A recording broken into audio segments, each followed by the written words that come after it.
Fuera de orden, crónica de la desgracia nacional e internacional, plomería informativa, arqueología, paleontología, zoología, medicina forense, política. Aserradero para los politiqueros caretabla. Si usted tiene un politiquero caretabla que lo engañó, él le mintió, él le dijo que el mamá no era verdad, él lo engañó, tráigalo para acá. Nosotros le arreglamos esa caretabla para que usted le siga creyendo, pero con la caretabla barnizada. Bienvenidos al programa número 231 de Fuera de Orden. Les saluda como todas las noches Daniel Lara Farías. Hoy es miércoles 10 de junio del año 2020.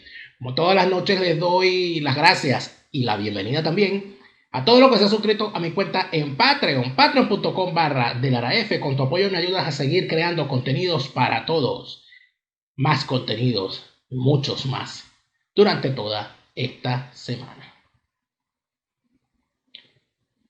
La oposición esa, o eso, que dice ser oposición. Y que yo, no para convencer a nadie, sino para tener mi mente tranquila, he asumido como la segunda pata del sistema chavista, que camina con dos patas. En la pata del régimen y la pata de la oposición. Falsaria, prostibularia, putrefacta, vomitiva. Y narcocomplaciente de paso. Esa oposición es profundamente ignorante. No solamente piensa que los venezolanos somos como ellos, que ya es grave, sino que es ignorante en el sentido inclusive de la historia política que ellos dicen representar. Estamos hablando de unos dirigentes que vienen de Copey y reniegan de la democracia cristiana. Estamos hablando de unos dirigentes que o son adecos o vienen de AD y no saben qué demonios es la socialdemocracia, ni qué demonios defiende, ni cómo se ubica en el mundo de hoy las posturas de una ideología en franca decadencia. Estamos hablando de unos tipos que dicen ser de izquierda porque se leyeron a Marx, pero basta echarles una revisadita con respecto a sus posiciones en temas básicos como derechos laborales, derechos individuales, derechos económicos y derecho a la propiedad, para echarlos por tierra, tanto a los que dicen que son de izquierda como a los que dicen que son de derecha. Eso es la Venezuela de hoy. En medio de todo esto, Venezuela fue ejemplo en el pasado, fue ejemplo para la construcción de democracia en el mundo. El ejemplo venezolano se tomó en toda América Latina. Fue en Venezuela donde estuvieron refugiados cientos de chilenos, pero muy particularmente políticos chilenos, que tuvieron, brasileños, bueno, españoles ni contar, que tuvieron en Venezuela no solamente una buena experiencia laboral y de vida y lograron rehacer su vida, sino que muchísimos de ellos tomaron ejemplo de lo que era la democracia venezolana con todas sus fallas en cuanto a sistema perfectible para ser llevado a sus países. El tema de los pactos, el tema de la democracia pactada, fue algo que inspiró o que de alguna manera se logró ver en la concertación chilena, que se logró ver en los acuerdos de paz en Centroamérica, donde tanta participación tuvo la política exterior venezolana, por Dios. El doctor Aristide Calvani, la política exterior del primer gobierno, del primer y del segundo gobierno de Carlos Andrés Pérez. Carlos Andrés Pérez fue sacado del poder, fue sacado desde la presidencia con la excusa de un dinero que se había gastado para fortalecer la democracia en Nicaragua. Yo quisiera que me dijeran hoy, los que adelantaron ese juicio, si no tenía razón Carlos Andrés Pérez en buscar que en Nicaragua hubiese una democracia y que no volvieran los sandinistas, viendo lo que están haciendo los sandinistas hoy con los chavistas. Todas esas cosas debería saberlo un político que tenga hoy en Venezuela la intención de por lo menos decirse político. Pero no. Tenemos una partida de ignorantes e irresponsables que niegan su propia historia, que jamás no han pasado la página 3 del libro Mantilla. Si alcanzaron el libro Mi Jardín en la página 20 fue mucho. Mi mamá me mima, yo amo a mi mamá, etc. Pero de ahí no pasaron. Eso no llegaron allá a sé leer. Ni al Nacho. Y si leyeron algo, leerían El diente roto de Pedro Emilio Col y no lo entendieron. Estos políticos están planteando algo súper novedoso. Porque ellos no son políticos. Ellos ahora son conductores de televisión y tienen un canal YouTube. Ahora son youtubers. Fíjense la novedosa propuesta, la novedosa idea de Julio Borges, sobre la que sinceramente quiero comentar la tarde de hoy, la noche de hoy. Adelante. ¿Qué tal? ¿Cómo están ustedes? Quería informarles que este jueves, 11 de junio, a la 1 p.m. hora de Caracas, vamos a iniciar unas conversaciones semanales sobre el presente y el futuro de Venezuela. Esta primera charla será inaugural y estará el presidente Juan Guaidó y el expresidente del gobierno español, Felipe González. La introducción la hará el embajador Antonio Ecarri y estará todo el equipo internacional. Están todos absolutamente invitados. Comenzamos semanalmente para mantener el tema venezolano donde corresponde, en la atención mundial, para que logremos consolidar lo que es urgente, el cambio de nuestro país. Este jueves 11, 1 p.m., hora de Caracas, inicio de las charlas sobre Venezuela, presente y futuro. Con bombo y platillo, Julio Borges plantea un foro, una cosa maravillosa, donde van a hablar con Felipe González para que Felipe González diga, para dar luces sobre por dónde debe ir la lucha por la democracia en Venezuela. Mire la pieza de propaganda que se lanza. Adelante.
Son muy buenos para hacer videos promocionales.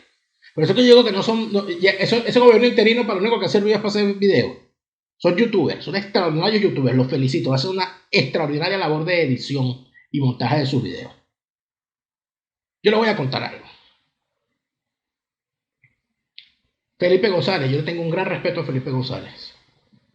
Porque Felipe González, a pesar de ser un hombre de izquierdas, con la ventaja vital que le da su edad y su retiro de la política activa, es un tipo que ha alcanzado la posición para decir muchas verdades, incómodas inclusive. Es el mismo respeto que le puedo tener a un Aznar, es el mismo respeto que le puedo tener a estos políticos retirados, que uno los escucha y uno dice, ok, este está hablando en función de su experiencia. En el año 2010, cuando yo era activista de Acción Democrática, ese partido me envió el PSOE, con una beca pagada por el PSOE, que pagó pasajes, estadía y la manutención durante esas 2 semanas casi, a un curso en una fundación llamada Fundación Ideas del PSOE. En ese curso, que yo agradeceré toda mi vida, no solamente porque fue una oportunidad de intercambiar con mucha gente inteligente del partido y del PSOE también, sino porque allí fue donde yo empecé a darme cuenta que yo no hacía nada en la política, que yo no hacía nada, particularmente que yo no hacía nada en la izquierda, que yo no hacía nada en la socialdemocracia, que eso estaba de moda, que no había nada renovado, que el ensimismamiento de esa izquierda supuestamente socialdemócrata iba a fenecer. Y ahí empezó mi divorcio del activismo político y de la socialdemocracia como tal. ¿Qué ocurre?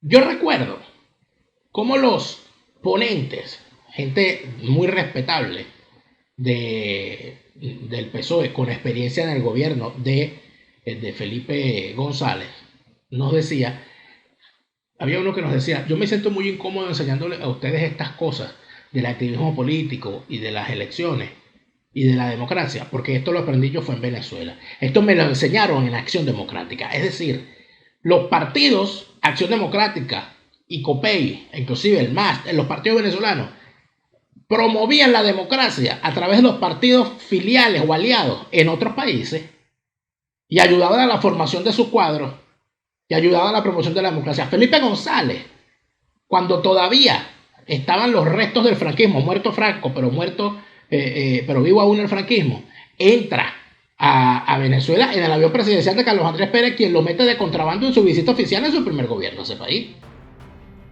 En todo caso, digo todo esto porque me parece que si se van a poner a buscar referente, ojo, Felipe González puede hablar muchísimo de Venezuela porque la conoce bien y es un apoyo fundamental para las luchas democráticas, pero que estos políticos, en vista de su ignorancia crasa en la historia política venezolana, hayan decidido salir a buscar referentes internacionales ante su incapacidad y su vergüenza, además, de revisar la historia nacional, porque quedarían en evidencia.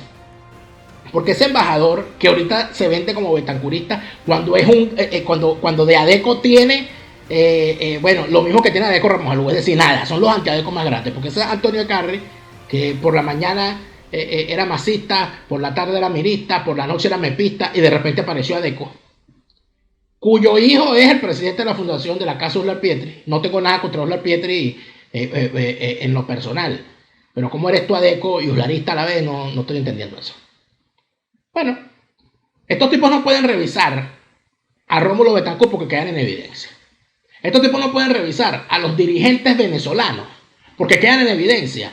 Quedan en evidencia como unos imbéciles que han pasado toda su vida política ignorando la historia política de Venezuela e ignorando las voces que le advirtieron inclusive a ellos mismos lo que iba a pasar en este país si seguíamos el camino por el que andamos. Hoy los tipos avergonzados de la historia nacional tienen que salir a buscar referentes internacionales a ver si se medio defienden. Por cierto que Julio Borges decía ser con su partido aliado del Partido Popular Español, pero entonces hace un foro e invita a Felipe González, que es del PSOE. Esas son las cosas que uno no entiende. Pero en todo caso, como ellos no quieren revisar la historia, nos toca a nosotros, a los ciudadanos, nos toca revisar la historia que ellos se niegan a revisar. Ha habido voces suficientes durante la democracia y durante todos estos años pasados que nos han advertido para dónde iba Venezuela y que además han hecho un llamado. ¿Dónde están las respuestas para los venezolanos? En la propia Venezuela. Estoy convencido de que el retorno del país a sí mismo no puede ser sino a través de su conciencia. A través de su conciencia como país. Resiento el que un líder extranjero me diga a mí como venezolano cuál es el camino. Recuerdo perfectamente bien que nuestro país nació diciendo por aquí. No quiero que venga nadie a decirnos a estas alturas por dónde es. Creo firme y ciegamente que Venezuela nació para ser líder y decir cuál es la senda, no para seguir otras. Y reconozco también que por cuestiones circunstanciales Venezuela se ha olvidado un poco de sí misma. El problema no es material, el problema es mental y emocional.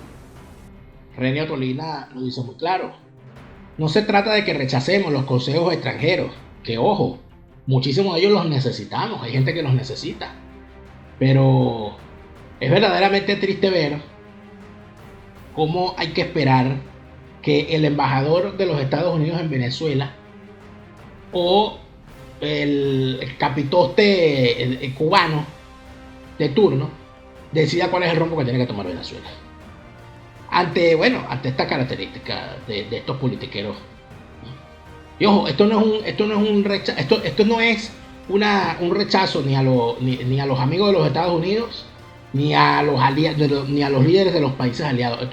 Yo quiero hacerle un llamado a la sociedad venezolana. Nosotros no podemos seguir teniendo unos líderes políticos que sean capaces de claudicar sus ideas y salir a buscar a los aliados para saber qué es lo que ellos van a decir. Porque si un político necesita que otro le diga cuál es el diagnóstico con respecto a su país, ese político no es un político. Eso es un fantoche. sobre cosas importantes, sobre la forma en la que hay que dar la lucha para tener una democracia y para tener un país. Para saber cómo combatir una dictadura, hay que revisar a los que combatieron a la última dictadura en Venezuela. Conciudadanos, hay momentos estelares en la vida de los pueblos, grandes horas en el devenir de las naciones, instantes en que un país realiza una cita con su propio destino. Uno de esos momentos estelares lo está viviendo la Venezuela de hoy. Que hombres y mujeres de todas las clases sociales y de todas las ideologías políticas cumplamos con nuestro deber hacia la patria entrañablemente amada. Ya no suframos la vergüenza y la humillación colectiva. No más la lucha acerba entre los venezolanos. Lucha acerba contra los enemigos de la democracia, pero entendimiento, coordinación entre los hombres que quieren estabilizar definitivamente en este país un régimen de derecho, un régimen que sea garantía para la vida, garantía para la propiedad, garantía para la convivencia civilizada de todos los venezolanos.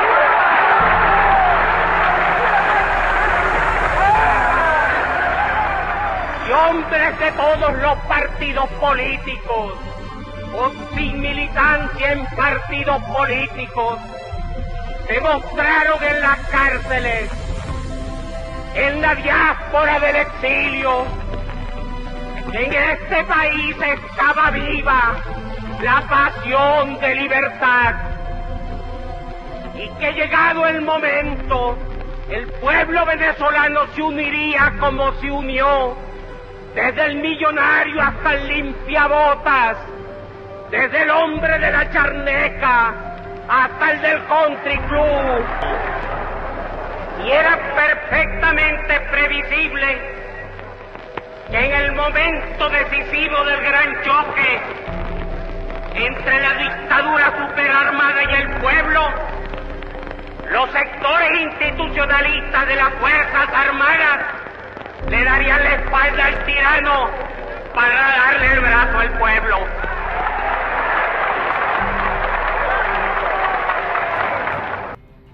Y ojo, yo a estas alturas, cuando me faltan unos pocos meses para cumplir 40 años, cuando entré a los 17 años a Acción Democrática, cuando estuve en el activismo político, cuando creí en las elecciones contra el chavismo, cuando creí que había que votar porque íbamos a ganar y íbamos a cobrar, yo creí todas esas estupideces, yo tengo que ya apostillar mi papel de pendejo también. O sea, yo no soy infalible. Hablo sinceramente como me vienen las cosas en este momento. Yo no tengo ídolo. Yo no tengo altar con ídolo. Betancur no es mi ídolo. Pero es evidente que hay una experiencia. Pero Felipe González tampoco lo es. Y la experiencia que tuvo Rómulo Betancur luchando contra el régimen daría más respuestas que las que podría darnos Felipe González, que sería la leccionadora.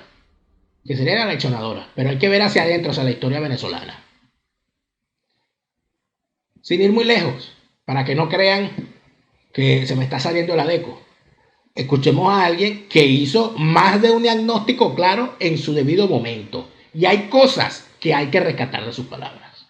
Una frase que decían los cubanos hace algún tiempo muy graciosamente, decían, lo bueno que esto tiene es lo malo que se está poniendo. Es decir, es que esto no es sostenible, Marcel, esto es falso, esto es sostenido con agujas. Y tenemos que darnos cuenta de que tenemos que sincerar la situación venezolana, pero de verdad, llamar las cosas por su nombre de verdad, declarar una tregua de demagogia de por lo menos 1 año o 3 años en el país, y entonces ver los problemas en su verdadera dimensión y buscarle las soluciones reales que deben tener. Hay que llamar las cosas por su nombre. ¿Qué cuesta? ¿Qué cuesta llamar las cosas por su nombre? Eso es lo que hay que hacer. Lo que pasa es que estos uslaristas no escuchan a Uslar. Y si lo escuchan no lo entienden. Son brutos todos. ¿Cómo estará la hora en Venezuela? Que ni los adecos quieren tomar el ejemplo de las palabras de Rómulo Betancourt. Ni son capaces de hacer un diagnóstico como el que hizo Rómulo Betancourt en su momento en esta entrevista sobre lo mal que le íbamos a pasar si permitíamos que esas células castristas hicieran metástasis en Venezuela. Adelante. Porque vivimos en un mundo en que se ha establecido una internacional de terrorismo. Aquí mismo en Venezuela tenemos un poco el triste privilegio de haberse establecido aquí como la célula matriz de ese terrorismo que está conmoviendo al mundo. Porque en los años 60, cuando se estaba secuestrando aviones, se secuestró uno y se llevó a Trinidad, cuando se secuestró a Estéfano, cuando se secuestró al coronel Moller, cuando se asesinó en una forma tan cruel como han asesinado a Moro, al señor Irribarren Borges, que era un buen ciudadano, que inclusive había ido a comprar pan a una panadería manejando su automóvil, vistiendo una pijama. Cuando se asesinó al abogado Seijas, cuando se trató de asesinar al general Morián Soto. Esos son los antecedentes del terrorismo que ahora está conmoviendo el mundo. Era en la época de mi gobierno y en la época del gobierno de Leoni.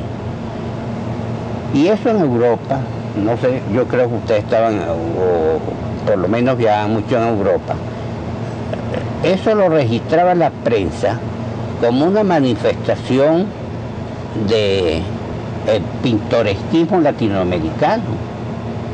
Por ejemplo, publicaban eso como que publicaban que había nacido en un hato de la Argentina un becerro con dos cabezas, ese concepto que se tenía en Europa. Y el terrorismo había comenzado en América Latina. Y había comenzado en América Latina porque era un trasplante del terrorismo cubano. Estaríamos horas si nos ponemos a hablar de cómo la llamada Revolución Cubana fue dirigida por un grupo de pistoleros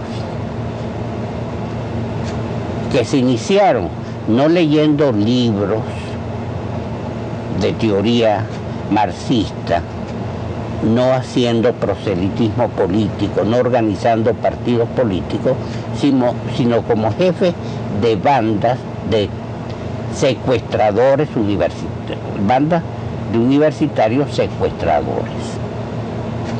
El señor Fidel Castro es el personaje a quien describe Rómulo Gallego como Justo Rigores en su novela cubana, Una brizna de paja en el viento. Justo Rigores era un señor que Fidel Castro, y tal como se lo describió a Gallego, su entonces adversador Raúl Roa, profesor universitario, era jefe de un bonche universitario, de gente que estaban en un filo de cuchillo entre el Robin Hood de la leyenda inglesa, perseguidor de los ricos en favor de los pobres, y el atracador puro y simple.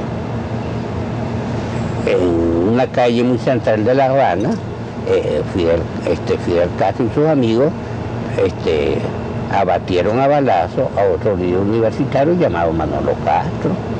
Otro día secuestraron para quitarle $1 millón a Julio Lobo, el zar del azúcar. Ahora, esos métodos fueron trasladados a Venezuela por los agentes de el quintacolumnismo castrista en nuestro país. Ahí lo tiene. Ahí lo tiene. Sí, Rómulo lo vio en aquel momento.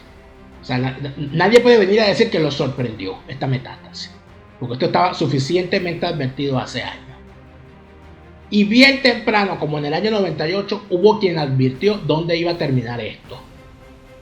Y hubo una banda de irresponsables que decidieron salir a votar. O sea, les preguntaron. Sí, es como ese meme que vi por ahí en las redes sociales, de dos dinosaurios hablando, y uno le decía al otro: yo estoy cansado de lo mismo, yo voy a votar a favor del meteorito, yo creo que hace falta un cambio. Bueno, algo así ocurrió con este diálogo que vamos a ver a continuación. Yo quisiera que los venezolanos, cuando nos oyen hablar de estos temas y están oyendo este programa Primer Plano, se dieran cuenta de que vamos a hundir en el país en una tragedia que ya no debería volver a vivir jamás, nunca Venezuela. Pero sin embargo, parece que tenemos que llegar abajo, trepidar sobre el fondo para que volvamos a levantar. Pero ¿cuál es la tragedia que usted avisora si gana Chávez? Bueno, una dictadura. Y nosotros sabemos lo que es una dictadura. Aquí no hay ley, aquí no habrá derecho de expresión, aquí las cárceles se abrirán para quienes no estén de acuerdo con ese gobierno, no se le permitirá a nadie disentir, y todos los problemas que hoy vemos y que queremos acabar, los problemas de corrupción, los problemas del poder judicial, todos se harán más graves aún.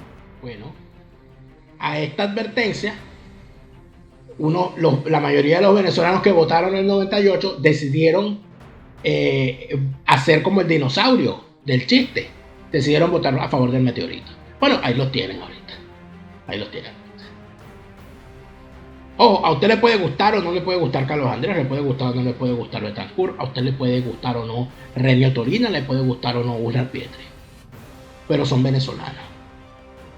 Y tuvieron una obra y algo que decir sobre el país. ¿Por qué, si queremos hablar del camino que debe transitar de Venezuela, salen estos politicastros a buscar ejemplos afuera? ¿Para qué? ¿Para qué? Para tapar que han sido incapaces de llegarle siquiera a la suela de los zapatos a estos líderes buenos y malos que tuvimos en el pasado y que vieron claramente lo que iba a ocurrir si seguíamos transitando el camino por el que íbamos.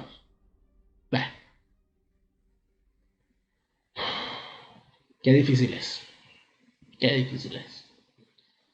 Mientras tanto, estos politicastros pseudopositores, falsarios y prostibularios que le han abierto la puerta a chavistas, sabiendo que el chavismo es una organización criminal, hoy vemos como ese chavismo que ellos le abrieron la puerta, porque que eran chavistas democráticos y que chavismo originario, hoy vemos en lo que andan, montados en el juego del chavismo, que es ir a otras elecciones falsarias, prostibularias, fraudulentas y bueno, falsas de principio a fin. Eso lo vamos a ver en el siguiente segmento. Los espero allá.